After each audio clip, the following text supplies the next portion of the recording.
먼저 보실 것은 61번 문제를 한번 보시죠. 미생물의 증식 곡선에 있어서 가장 왕성하게 균수가 증식하는 경우입니다. 순서대로 보자면 유도기가 제일 먼저, 그 다음에 대수기, 정상기, 사멸기 순으로 가게 됩니다.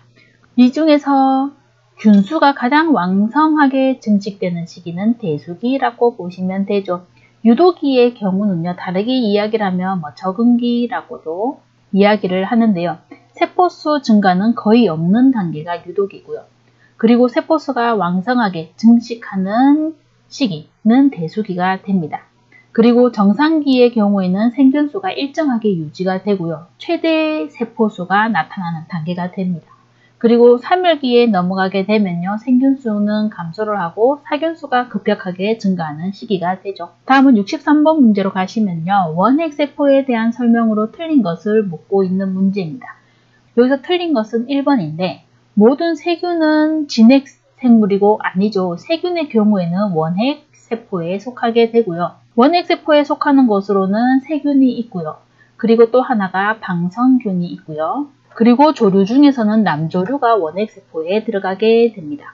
그러면 진핵세포는 무엇이 있습니까? 라고 하면요. 진핵세포 종류로는 곰팡이나 효모나 그리고 조류는 조류인데 남조류를 제외한 조류가 진핵세포에 속하게 됩니다. 그래서 다음으로 65번으로 가서요.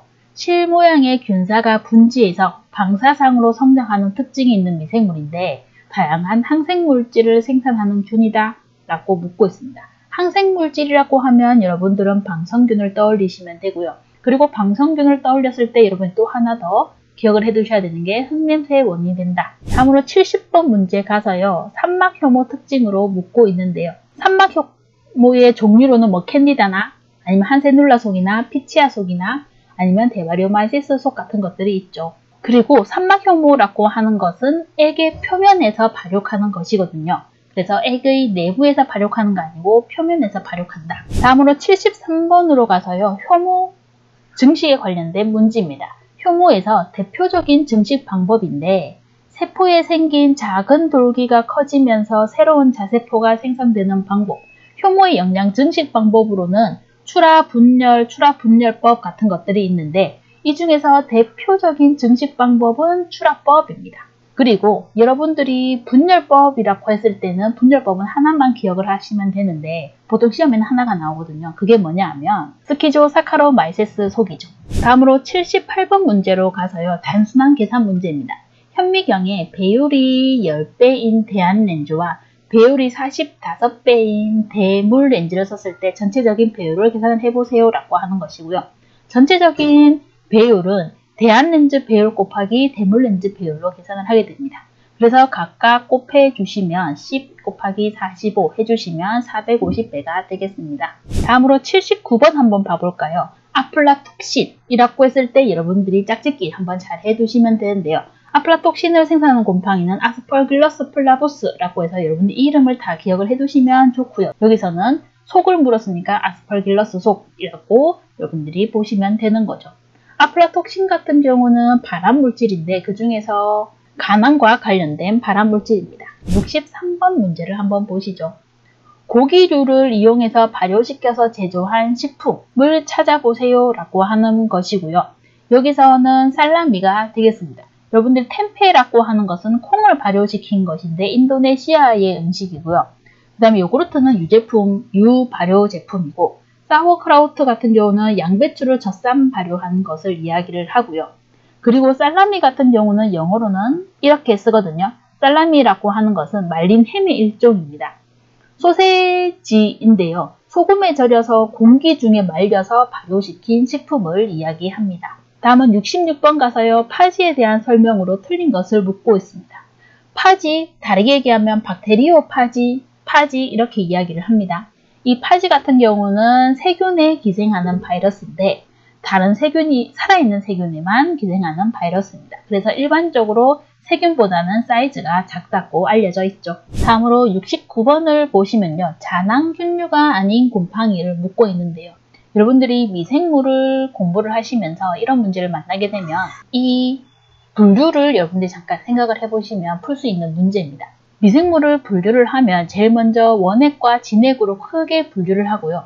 원액을 구분을 하면 세균, 방성균, 남조류가 들어가게 되는 거고, 진액을 구분을 하게 되면 세균과 그리고 곰팡이, 효모, 그리고 조류는 남조류를 제외한 조류가 이쪽으로 진액으로 들어가죠. 그리고 효모와 곰팡이 같은 경우는 진균류에 들어가게 되는데요. 진균류를 크게 구분을 하면 격벽이 있냐 없냐에 따라서 조상균류냐 아니면 순정균류냐로 구분을 할 수가 있는 거죠.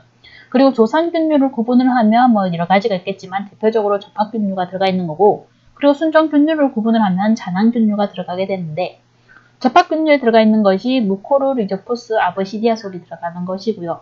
그리고 잔황균류를 다시 구분하면 아스퍼길러스, 페니실리움, 모나스코스가 들어가게 됩니다. 해설에 나와 있는 것처럼 접합균류 종류와 그리고 잔황균류 종류를 여러분들이 기억을 해주시면 좋고요. 문제 69번에는 잔황균류가 아닌 것을 찾아라고 했으니 묶어둔 것 중에서 아닌 것, 리조포스를 찾아주시면 되는 문제였죠. 다음에는 70번을 한번 가보죠. 분열에 의해서 증식하는 효모인데요. 대부분의 효모, 대표적인 효모의 증식법은 출하법입니다. 그런데 분열에 의해서 증식하는 효모는 한 가지를 기억을 해두시면 좋은데요. 스키조사카로 마이세스 속을 해두시면 됩니다. 다음에는 73번으로 가서요. 호기성 또는 통성 형기성의 포자 형성 세균을 묻고 있습니다. 포자 형성 세균이라고 하면요. 대표적으로 두 개를 떠올리시면 되는데요. 하나가 뭐냐 하면 클로스트리디움 속, 그리고 또 하나가 뭐냐 하면 바실러스 속입니다. 포자 형성 세균이라고 하면 이렇게 두 개를 여러분들이 먼저 떠올리시면 되고요. 그 두 개의 큰 차이가 뭐냐라고 물으면 호기성 또는 통성 형기성인 경우에는 바실러스 속, 그리고 편성 형기성이다 라고 이야기를 하면 클로스트리디움 속이 됩니다. 다음으로는 78번 문제를 한번 보실까요?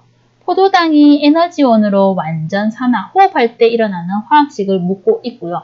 완전 산화 호흡을 하게 되면 산소가 들어가야 한다는 것이고, 물과 이산화탄소로 완전 분해되는 것을 찾아주시면 됩니다. 그리고 완전 산화가 안 일어나고 비호흡 상태도 일어날 수가 있거든요. 비호흡 상태가 되면 주로 생성이 되는 것은 알코올과 CO2, 이산화탄소가 됩니다. 다음으로 79번으로 가서요. 일반적으로 전분을 분해하는 미생물 유래 효소가 아닌 것을 묻고 있는데요. 전분을 분해하는 효소를 찾아보세요 라고 하는 문제죠. 전분 분해하는 거 아닌 것은 3번이죠. 리파지 같은 경우는 영어도 같이 봐두시고요. 지방을 분해하는 효소를 이야기를 합니다. 아밀라제 같은 경우는 전분 가수분해 효소고요. 글루코아밀레이즈 같은 경우는요. 전분을 글루코스로 바꾸는 효소를 이야기를 합니다. 플루라제 같은 경우는요. 이런 식으로 쓰거든요. 플루라네이즈라고 쓰는데 글루코사이드의 알파16 혈압만 분해를 하게 됩니다. 61번 문제를 보시면 에틸알코올 발효를 하는데 에틸알코올 강속에 가장 많이 생성되는 것을 묻고 있습니다. 효모의 경우에는요. 현기적 상태에서, 다르게 얘기하면 비호흡 상태에서 포도당을 이용을 해서 에틸알코올과 이산화탄소를 생성을 하게 됩니다. 이게 지금 포도당이고요. 그래서 가장 많이 생성되는 것은 CO2, 이산화탄소라고 보시면 됩니다. 다른 분자식 경우에는 2번은 물을 의미하는 것, 3번에 나와 있는 것은 글리세롤이고요. 그리고 4번에 나와 있는 것은 메탄올의 분자식을 이야기하고 있습니다. 다음은 63번 문제로 가보시죠. 효소에 대해서 묻고 있는데요. 전분 비환원성 말단에서부터 포도당 단위로 가수분해하는 전분을 묻고 있습니다. 포도당 단위로 가수분해하는 것은 글루코아밀레이즈입니다. 셀룰레이즈 같은 경우는 셀룰로스를 분해하는 효소고요. 그 다음에 글루코아밀레이즈는 전분을 글루코스 단위로 가수분해하는 효소고요. 그리고 글루코 아이소머레이즈 같은 경우는 글루코스 이성화 효소라고 보시면 됩니다. 다음으로는 66번 문제를 보시면요. 포도당을 과당으로 전환할 때 관계하는 효소를 묻고 있습니다. 포도당을 과당으로, 다르게 얘기하면 글루코스를 프락토스로 전환하는 거, 아이소머레이즈를 써야 됩니다. 다음으로 68번으로 가서요. 세균의 수를 한번 계산을 해보세요 라고 하는 문제입니다. 어떤 세균이 20분마다 규칙적으로 분열을 하는데 세균 한 개가 2시간 후에 몇 개로 되는가 라고 하는 문제고요. 보통 개수를 계산할 적에 식이 어떻게 되는가 라고 하면 이렇게 계산을 하게 됩니다. 초기 세균수 곱하기 2의 세대기간 승으로 가게 되는데요. 그럼 여러분들은 세대기간을 계산을 해야 되죠. 세대기간은 계산해 보시면 6이라고 하는 것을 얻으실 수가 있고요. 그래서 공식에 따라서 계산해 보시면 64라고 계산을 할 수가 있습니다. 다음으로 71번으로 가서요. 단백질과 RNA로 구성이 되어 있는데 단백질 합성을 하는 것을 묻고 있습니다. 단백질 합성하는 곳은 리보솜이죠. 1번에 있는 미토콘드리아 같은 경우는 진핵세포에 있어서 호흡을 담당하는 기관이고요. 그리고 이 미토콘드리아랑 또 연관해서 기억을 해 두셔야 되는 게 좋은 게 그게 어디냐 하면 메소솜이죠. 다음엔 77번 문제로 한번 가볼까요? 그람 양성 세균에 존재하지 않는 세포 성분을 묻고 있는데요. 세균의 경우에는 세포벽 구조에 따라서 염색이 달라지는데 그 염색 정도에 따라서 그람 양성이냐 아니면 그람 음성이냐라고 구분을 할 수가 있습니다. 그리고 그 그람 음성의 경우에는 우리는 적색이라고 표현을 하는데 적색의 색이 나타날 수가 있습니다. 그람 양성의 경우에는 한 개의 두꺼운 펩티도글리칸 층을 가지고 있고요. 그리고 테이코이게시드라고 하는 성분을 가지고 있습니다. 그리고 그람 음성의 경우에는 3개의 지다당층과 지단백층과 펩티도글리칸 층을 가지고 있습니다. 그래서 펩티도글리칸 층이 그람 양성보다는 조금 얇죠. 그리고 펩티도글리칸 층에는 무코펩타이드가 함유되어 있지 않죠.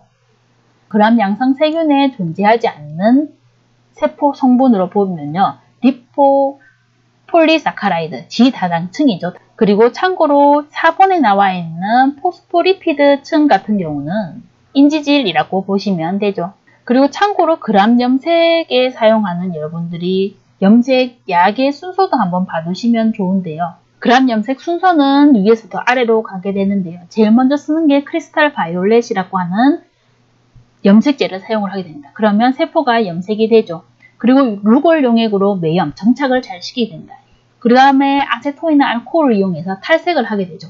이 탈색하는 과정에서 그람 양성과 그람 음성 세균의 세포벽 구조에 따라서 하나는 탈색이 되고 하나는 탈색이 안 되죠. 그람 음성의 경우에는 얇은 펩티도글리칸 층을 가지고 있기 때문에 탈색이 되는 것이고요.